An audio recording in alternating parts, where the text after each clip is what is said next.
एक मुलाकात में स्वागत है आपका, इन शुभकामनाओं के साथ कि हर दिन हो मंगलमय आपका।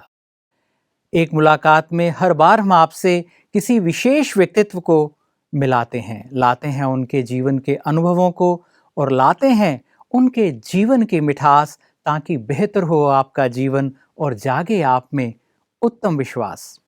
और भाई बहनों, भारत की संस्कृति ने सदा ही सेवा को सराहा है। हम इकट्ठा करने वालों को कभी बेहतर नहीं कहते हैं, हम सदा उन्हें बेहतर कहते हैं जिन्होंने भरकर फिर बांटा है। इसलिए भारत की संस्कृति ने चंगेज खान या सिकंदर को कभी महान नहीं माना है। महान उन्हें माना है जो भरकर बांटते हैं, जो दूसरों की सेवा करते हैं, जो किसी का भला करते हैं, जो किसी को सहयोग देते हैं। इसीलिए आज हमारे घरों में उनकी तस्वीरें हैं जिन्होंने समाज के लिए कल्याण का कार्य किया है। और हमारे लिए बड़े हर्ष की बात है कि आज हमारे साथ एक ऐसे महान व्यक्तित्व है जिन्होंने सहयोग का हाथ बढ़ाकर अनेकों को सहारा दिया है, अनेकों का जीवन संवारने के लिए काम किया है, अपने जीवन के अनेक दशकों को समाज की सेवा के लिए जिया है। आप हैं मुंबई से पधारे भ्राता भूपिंदर सिंह कोहली जी। सेवा के जगत में आपका एक अलग ही मुकाम है। आइए उनके सेवा के कार्यों को जानते हैं, उनसे कुछ सीखते हैं और आज एक मुलाकात में उनसे बात करते हैं। भ्राता भूपिंदर जी, बहुत बहुत स्वागत है आपका ब्रह्मा कुमारीज के मुख्यालय में, गॉडलीवुड स्टूडियो में। शुक्रिया शुक्रिया, धन्यवाद। हमें बड़ी खुशी है कि आप जैसे महान जो सेवा भावी हैं वो प्रजापिता ब्रह्मा कुमारी ईश्वरी विश्वविद्यालय के मुख्यालय में पधारे हैं। और आपको कैसा महसूस हो रहा है यहाँ आकर? मुझे तो ऐसे लग रहा है कि भी मैं कहीं यात्रा के लिए आया हूँ, और एक एक कदम जब मैं रखता हूँ इस ज़मीन पर, माउंट आबू में भी गया हूँ, यहाँ भी आया हूँ और कई सेंटरों में भी मैं विज़िट करते रहता हूँ, तो मुझे ऐसा लग रहा है कि मैं सही में पूजा यहाँ कर रहा हूँ। लोगों से मिलकर मुझे ऐसा लग रहा है कि इतना मिठास, इतना प्रेम, अपनापन, ये इनके अंदर कूट-कूट के भरा हुआ है।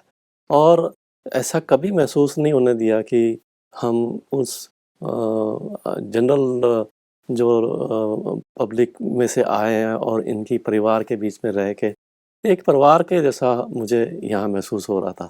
ये आपका अपना परिवार ही है भूपिंदर जी, आप शुक्रिया। अपने घर में आए हैं। शुक्रिया। हम कहते हैं ये शिव पिता का घर है, ब्रह्मा पिता का घर है, तो एक परिवार के हैं। यहाँ आकर सारे जो भेद हैं वो मिट जाते हैं। हम यहाँ पर सिर्फ इसी बात को मानते हैं कि हम एक पिता के बच्चे हैं, तो आप हमारे परिवार का हिस्सा हैं। शुक्रिया। इसीलिए आपको ऐसा आभास हो रहा है।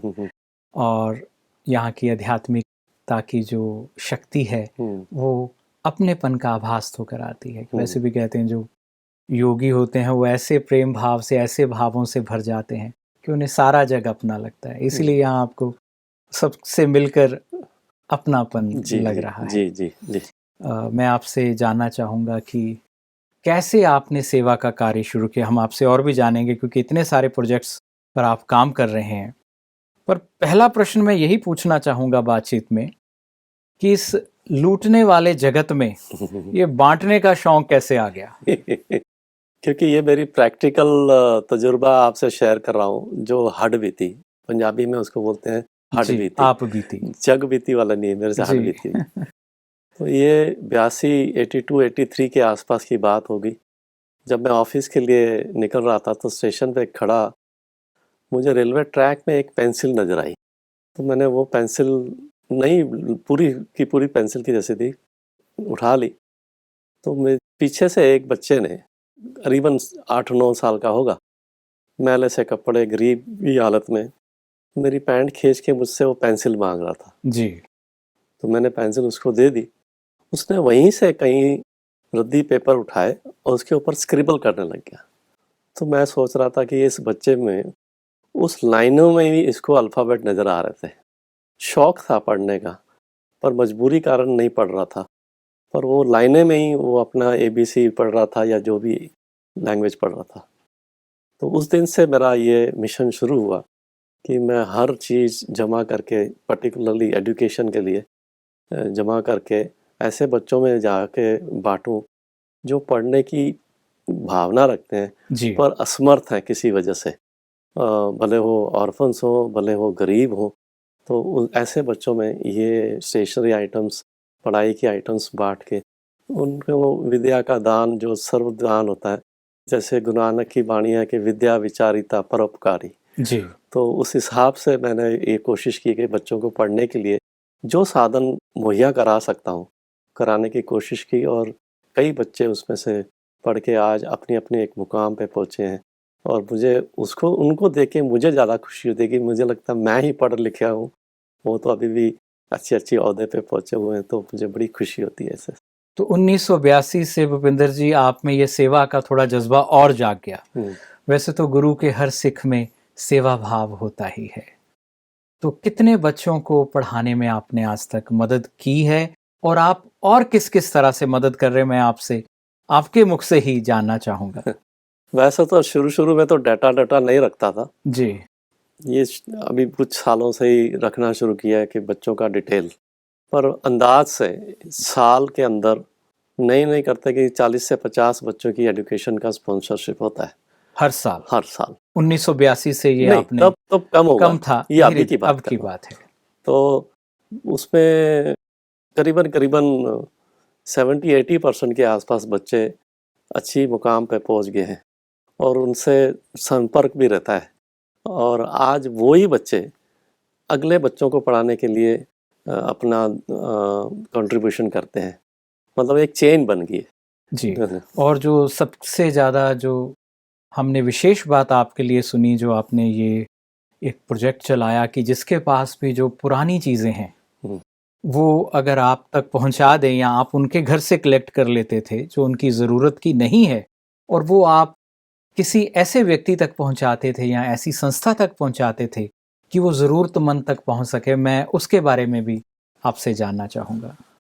हाँ, ये पुरानी चीज़ें जमा करने का शौक मुझे समझो 90 के आसपास का होगा जी। शुरू, जहाँ स्टेशनरी आइटम के अलावा पुराने कपड़े और पुरानियाँ दवाइयाँ जो अनएक्सपायर्ड है जी। और ओनली टैबलेट्स जिसका ऊपर नाम लिखा हो और एक्सपायरी डेट नज़र आती हो, ऐसी दवाइयाँ जमा करने का शौक, पैशन था मुझे। तो मैंने अलग-अलग लोकेशंस पे बॉक्सेस रखे हुए थे, जहाँ महीने 2 महीने में जाके कलेक्ट कर लेता था। महीने 2 महीने के आसपास मुझे 3-4 बोरियाँ भर के दवाइयाँ मिल जाती थी। जी। अब वो दवाइयाँ सॉर्टिंग करनी पड़ती थी, तो मैं खुद करता या घर मेरे मदर थे या मेरी वाइफ थी, वो करते थे, तो 2-2 3-3 दिन लग जाते थे। तो मैंने एक आइडिया लगाया कि उसको एक ओल्ड एज होम में जाके रख देना। वहाँ बुजुर्ग बैठे होते थे 70-80 के आसपास, अच्छा। उसमें से प्लस 50% के आसपास तो पढ़े लिखे थे। तो उनको बड़ा शौक होता था, एक तो सॉर्टिंग का काम मिल गया, दूसरा ये सेवा भावना वाली चीज़ है। तो इमीडिएटली वो सॉर्टिंग करते थे, एक्सपायरी, अनएक्सपायरी, व्हेन अल्फ़ाबेटिकली, और हाथ से लिस्ट बना देते थे और 26 बैग मुझे हाथ में पकड़ा देते थे 2-4 घंटे के अंदर। अच्छा। तो वो दवाइयाँ फिर रूरल डिस्पेंसरीज़ कुछ चलती थी, वहाँ पहुँचा दिया जाता है। डॉक्टर को लिस्ट दे देते हैं और दवाइयाँ का बैग, तो डॉक्टर को ईज़ी पड़ता है कि भई अगला उसको डल्कोलैक्स देखना है तो डी वाला बैग खोल के देख लेगा, तो उसमें से दवाइयाँ मिल जाती थी। जी। ये हर 2 महीने के आसपास बोरी 2 गनी बैग्स भर के दवाइयाँ मिल जाती हैं। पुराने कपड़े तब जमा करते थे, अब नहीं।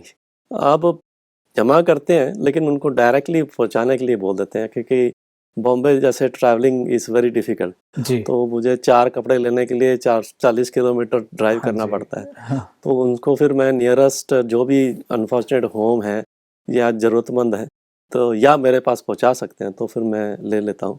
उनको ये कंडीशन रखा जाता है कि भई पहले वो साफ़-सुथरे हों और ये सोचें कि वो उन्हें खुद ने पहनना है, जी। फटे पुराने नहीं। नहीं, अच्छे तो कपड़े अच्छे थोड़े। कपड़े वेयरेबल हों, वॉश्ड हों, और उसको फिर सॉर्टिंग कर देते हैं लेडीज़, जेंट्स एंड बच्चों के हिसाब से। एंड जहाँ उसकी ज़रूरत है, अनफॉर्चुनेट होम्स हैं, जी। वहाँ स्ट्रीट चिल्ड्रंस हैं, वहाँ फिर पहुँचा देते हैं।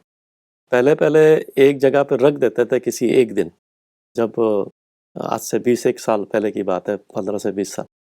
तो एक दिन वहाँ ओपन में रख देते थे, तो जो आता था अपने अपने ले जाता था।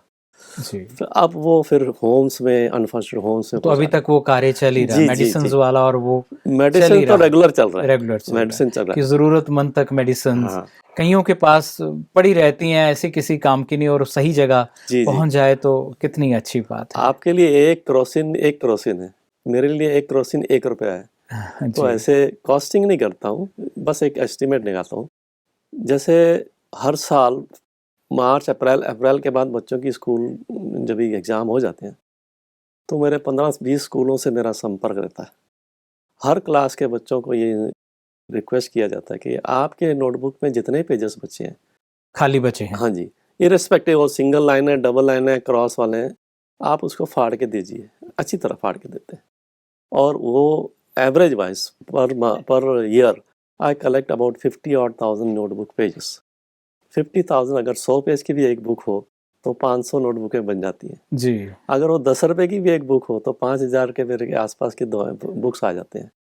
Not amount, but the waste से किसी की यूटिलिटी हो जाती है। जी, वेस्ट से बेस्ट हो बेस्ट। गया। तो वो जो पेपर जमा करते हैं उसको एक मैं बाइंडर ले जाता हूँ किसी स्कूल में बिठा के। वो 400 रुपये मेरे से लेता है एक दिन का। वो बाइंडिंग करता है और वो बच्चों को बाइंडिंग ही सिखाता है साथ में।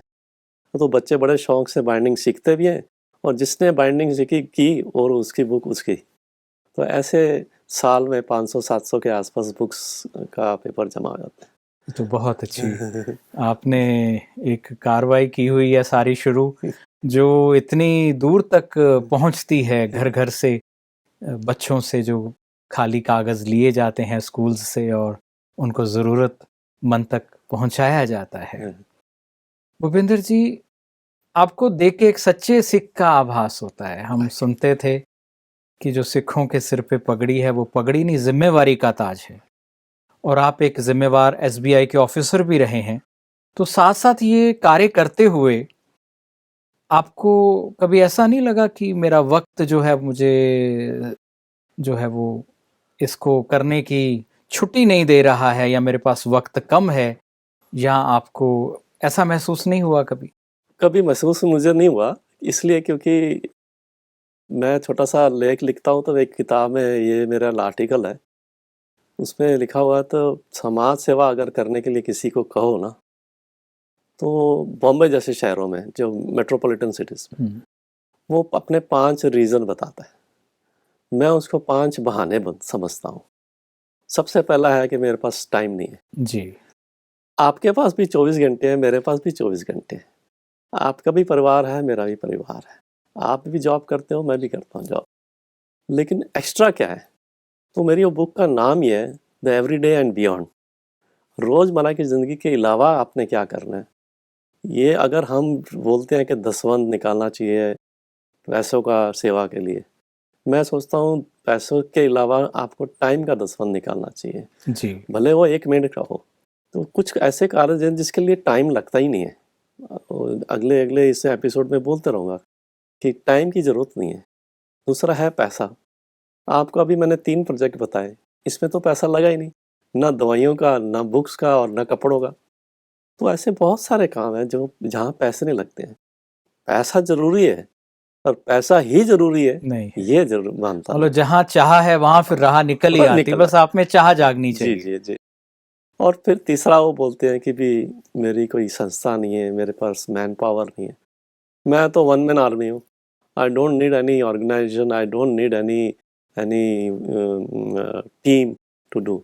मैं जो कर रहा हूँ अपने आप कर रहा हूँ, करते रहता हूँ, जो जितना भी। तो मुझे मेरे एक मदर ने एक टाइम मुझे पूछ लिया था, मेरे फादर ने, कि ये सब करता है तो तुझे मिलता क्या है? तो मैंने बोला कि पिताजी को हर चीज़ मिलने के लिए क्यों की जाए, देने की समर्था क्यों नहीं? अच्छी नौकरी है, अच्छा घर है, बिना कर्जे के मेरी ज़िंदगी है, माँ बाप का साया मेरे पास है, अच्छा तंदुरुस्त शरीर है, और क्या चाहिए मुझे? Let me give back to the society, जी। है ना, इन वॉट एवर वे। तो आई स्टार्टेड विथ कि पहले उनको टाइम देना चाहिए। तो मैं फिर ओल्ड एज होम में चला जाता था जो करीब थे उस टाइम पे। तो वहाँ जाके आधा घंटा 1 घंटा उनके साथ में बैठ जाता था।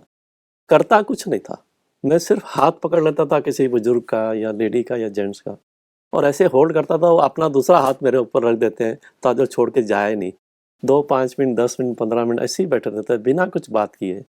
और कभी बात करना है तो उनकी पुरानी यादों की बातें शुरू कर देता था, जो मैंने मल्टीपल टाइम सुनी हुई है, लेकिन रिपीटडली वापस उनके मुंह से सुनता हूँ।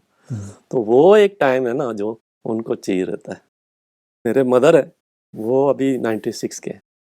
आज भी उनसे मैं रोज़ाना 15 से 20 मिनट सुबह, 15-20 मिनट, आधा घंटा शाम को उनकी बातें सुनता हूँ, वो कुछ पूछ लेता हूँ।